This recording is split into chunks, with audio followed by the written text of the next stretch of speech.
আসসালামু আলাইকুম। গরুর মাংসের টেস্টটা সবসময় আমাদের কাছে খুবই ভালো লাগে, কিন্তু মাংসটা যখন ভালোভাবে সিদ্ধ না হয় তখন এর রিয়েল টেস্টটা আমরা পাই না। এছাড়াও ফ্যামিলিতে যারা ছোট এবং বয়স্ক থাকেন তাদেরও খাওয়ার মজাটা ম্লান হয়ে যায়। এই কথাগুলো মাথায় রেখেই আজকের ভিডিও, গরু বা খাসির মাংস আপনারা কিভাবে তুলতুলো করে রান্না করবেন এর পারফেক্ট প্রসেস ও ব্যাখ্যা।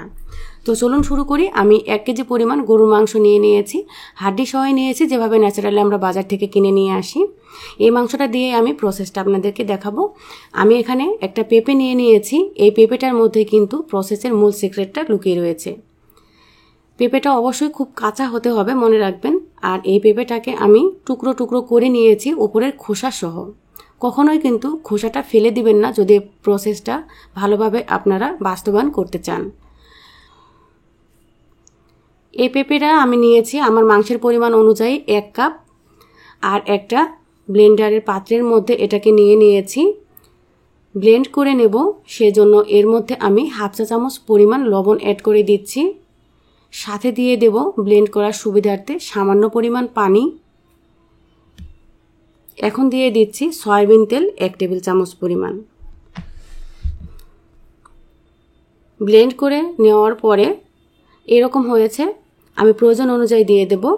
আর পেঁপের মধ্যে পাপেইন নামক এনজাইম রয়েছে, যা মাংসের টিস্যু যে বন্ড তৈরি করে রাখে তা ভেঙে দেয়, ফলে মাংসটা নরম হয়ে যায়।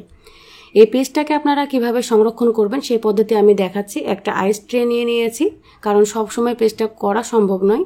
আপনারা এভাবে করে 2 থেকে 3 মাস ডিপ ফ্রিজে রেখে যে কোনো সময় বের করে পরিমাণ মতো ব্যবহার করতে পারবেন।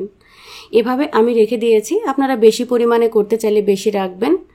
আর একটু ভালোভাবে সাইজ করে নেওয়ার পরে পরিষ্কার পলিব্যাগ আমি এভাবে চারিদিক দিয়ে ভালোভাবে মুড়িয়ে নিলাম।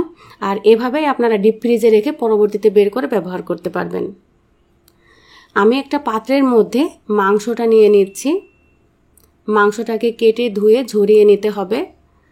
আর একটু বড় বড় টুকরো করেছি আমি, এটা দিয়ে যে রেসিপি করব সেক্ষেত্রে এরকম হাড্ডি সহ টুকরো বড় বড় হলেই ভালো হয়, সেজন্য আমি এভাবে নিয়েছি।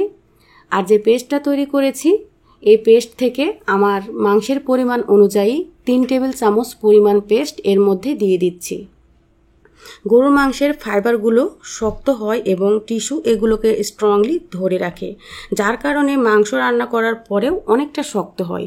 তাই আমার আজকের প্রসেসটা আপনাদের অবশ্যই ইনশাল্লাহ কাজে লাগবে যদি এভাবে ট্রাই করেন পুরো প্রসেসটা দেখে। মাংসের সাথে পেস্টটাকে আমি হাত দিয়ে ঘষে ঘষে ভালোভাবে মেখে নিয়েছি, আর কয়েকবার উপর নিচও করে নিয়েছি। এখন যখন দেখবেন যে পেস্টটা খুব ভালোভাবে সম্পূর্ণ মাংসের মধ্যে মিশে গেছে, তখন এটাকে নর্মাল টেম্পারেচারে ঢেকে রেখে দেবেন 1 ঘন্টা। কখনোই কিন্তু এটা ডিপে রাখতে বা নর্মালে রাখতে যাবেন না। আর প্রেগনেন্টদের জন্য অবশ্যই এটা অ্যাভয়েড করতে হবে। এই মাংসটা পারফেক্টলি কিভাবে রান্না করতে হয় সেই ভিডিও আপনারা ডেসক্রিপশনে থাকবে, লিঙ্ক দেওয়া, আপনারা দেখে নিতে পারবেন। এছাড়াও এই ভিডিওর ডান পাশে ক্লিক করলেও দেখে নিতে পারবেন। আজকে এ পর্যন্তই। আল্লাহ হাফিজ।